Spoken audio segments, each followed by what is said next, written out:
Okay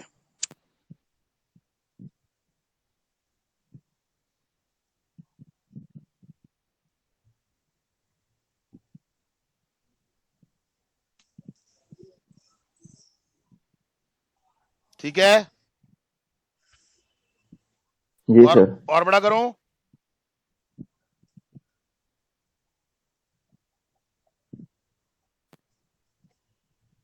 अब ठीक है?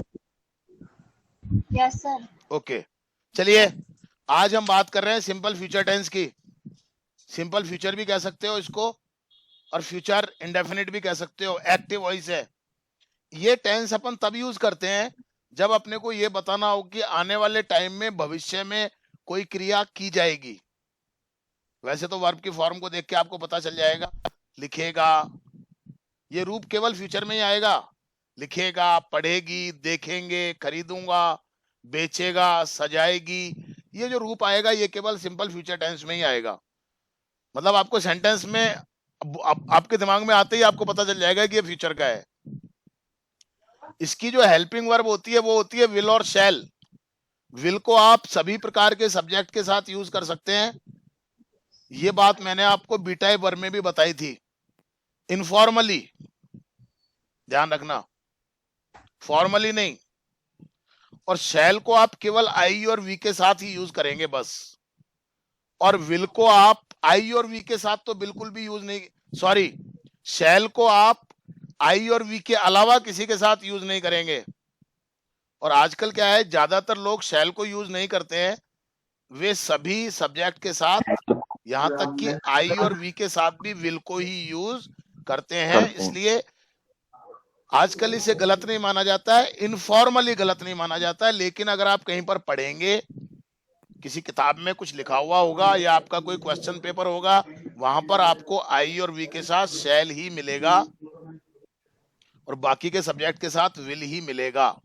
फॉर्मली अगर आपको कहीं पर यूज करना है तो आई और वी के साथ शैल ही होगा, ध्यान रखें आप। मेन वर्ब की फर्स्ट फॉर्म आएगी इसके साथ में। बाकी सब चीजें आपको मालूम ही है, अब तो बिल्कुल सॉलिड हो गए आप।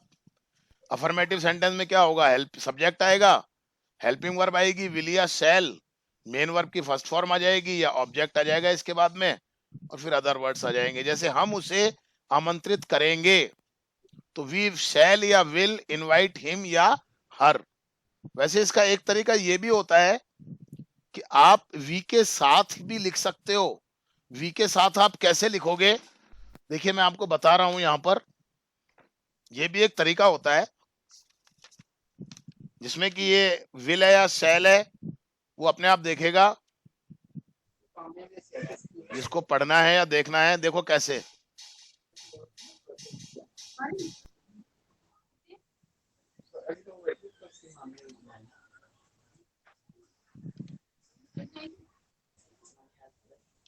वी एपोस्ट्रोफी लगाओ, डबल एल लिख दो आप, विल। अब ये विल मान लो या शैल मान लो, ये भी एक तरीका होता है इसको लिखने का। इनवाइट हिम या हर। क्लियर हो गया आपको? ऐसे भी आप लिख सकते हो। ये कॉन्ट्रैक्टेड फॉर्म कहलाती है, समझ रहे हो ना आप?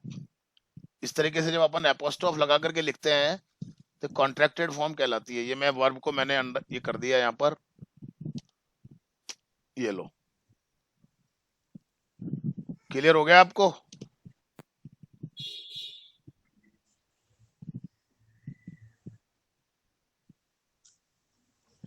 अगर सेंटेंस नेगेटिव होगा तो आप कैसे लिखेंगे?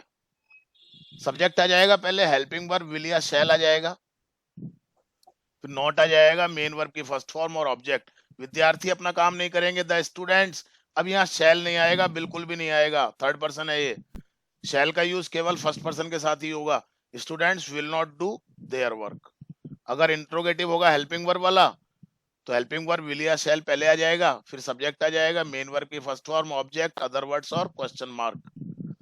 क्या वह उस कमरे को सजाएगी, तो ये विल आ गया, शी के साथ विल ही आएगा, शैल नहीं आएगा। Will she decorate that room. और डब्ल्यू एच वर्ड वाला अगर होगा तो पहले डब्ल्यू एच वर्ड आ जाएगा, फिर हेल्पिंग वर्ब आ जाएगी विल या शैल, चूंकि फ्यूचर टेंस है, मेन वर्ब की फर्स्ट फॉर्म, ऑब्जेक्ट और अदर वर्ड्स और क्वेश्चन मार्क। तुम नए कपड़े क्यों खरीदोगे, तो वाई आ गया, क्यों के लिए WH word, will helping verb आ गई, यू सब्जेक्ट आ गया, परचेज मेन वर्ब आ गई, न्यू क्लोथ्स ऑब्जेक्ट आ गया, why will you purchase new clothes. Clear? कोई दिक्कत है तो बोल दो, आप बता दो आप, कोई बात नहीं। इसके बाद ये एक्सरसाइज है, एक्सरसाइज नंबर 52, 20 सेंटेंसेज है, सब सिंपल फ्यूचर के हैं, ये आपको कर लेनी है, वोकेबलरी दी हुई है आपको। इसके बाद हम बात कर रहे हैं सिंपल फ्यूचर टेंस के पैसिव वॉइस की। और अब तो आप अच्छे तरीके से समझ गए होंगे कि पैसिव वॉइस को आप कैसे पहचानोगे। लिखा जाएगा, देखिए वही जाने वाली बात जुड़ गई। तो जाने वाली बात के लिए आप कभी भी गो मत लगा देना, ये पैसिव वॉइस का रूप बना रहा है केवल। लिखा जाएगा, पढ़ी जाएगी, देखा जाएगा, खरीदे जाएंगे, बेचा जाएगा, सजाए जाएंगे आदि। अब इसकी हेल्पिंग वर्ब क्या होगी, विल बी या शैल बी, यानी कि विल और शैल तो आएगा ही आएगा, साथ में आपको बी लगा देना है। मेन वर्ब की थर्ड फॉर्म आएगी, पैसिव वॉइस में तो थर्ड फॉर्म ही आती है। अब चूंकि पैसिव वॉइस है तो इसका फॉर्मूला क्या होगा, पहले ऑब्जेक्ट आएगा, फिर हेल्पिंग वर्ब आएगी विल या शैल ऑब्जेक्ट के हिसाब से, फिर आप बी लगाओगे पैसिव वॉइस बनाने के लिए, मेन वर्ब की थर्ड फॉर्म आएगी, ऑब्जेक्ट आ जाएगा, अगर कोई दूसरा ऑब्जेक्ट है तो, और अदर वर्ड्स आ जाएंगे। जैसे उसे वहां आमंत्रित किया जाएगा, देखिए आप आमंत्रित किया जाएगा, उसे के लिए आप ही या शी कुछ भी लगा सकते हो, क्योंकि अभी क्लियर नहीं है कि भाई ये किसके लिए आ रहा है। Will be invited there. Negative अगर होगा तो आपको पता है जब भी दो हेल्पिंग वर्ब होती हैं तो पहली हेल्पिंग वर्ब के बाद में नॉट लगा देते हैं, पहले ऑब्जेक्ट आ जाएगा, हेल्पिंग वर्ब आ जाएगी, पहली हेल्पिंग वर्ब विल या शैल, फिर उसके बाद आप नॉट लगाओगे, फिर बची हुई हेल्पिंग वर्ब आएगी बी, मेन वर्ब की थर्ड फॉर्म आएगी, ऑब्जेक्ट आएगा, अगर कोई दूसरा है तो अदर वर्ड्स आ जाएंगे। काम नहीं किया जाएगा, द वर्क ऑब्जेक्ट आ गया, will not be done, will आ गया, फिर नॉट लगा दिया, फिर बी लगा दिया, विल नॉट बी डन। अगर सेंटेंस इंट्रोगेटिव होगा तो आपको पता ही है इंट्रोगेटिव दो तरह के होते हैं, हेल्पिंग वर्ब वाले और WH वर्ड वाले। अगर क्या से शुरू हो रहा है, हाना में आंसर है तो हेल्पिंग वर्ब से बनेगा, तो पहले हेल्पिंग वर्ब लगानी है, पहली हेल्पिंग वर्ब के बाद में ऑब्जेक्ट, फिर दूसरी हेल्पिंग वर्ब लगानी है आपको, फिर मेन वर्ब की थर्ड फॉर्म, फिर ऑब्जेक्ट, कोई अगर है तो अदर वर्ड और क्वेश्चन मार्क। क्या उस कमरे को सजाया जाएगा, will that room be decorated. और अगर WH वर्ड वाला होगा तो पहले WH वर्ड आ जाएगा, फिर हेल्पिंग वर्ब आ जाएगी विल या शैल, फिर ऑब्जेक्ट आ जाएगा, फिर दूसरी हेल्पिंग वर्ब आएगी बी, फिर मेन वर्ब की थर्ड फॉर्म, और फिर ऑब्जेक्ट अगर कोई है तो अदर वर्ड्स और क्वेश्चन मार्क। नए कपड़े क्यों खरीदे जाएंगे, तो क्यों WH वर्ड आ गया, वाई, विल हेल्पिंग वर्ब आ गई पहली, ऑब्जेक्ट आ गया न्यू क्लोथ, बची हुई हेल्पिंग वर्ब आ गई बी, और परचेज्ड मेन वर्ब की थर्ड फॉर्म आ गई।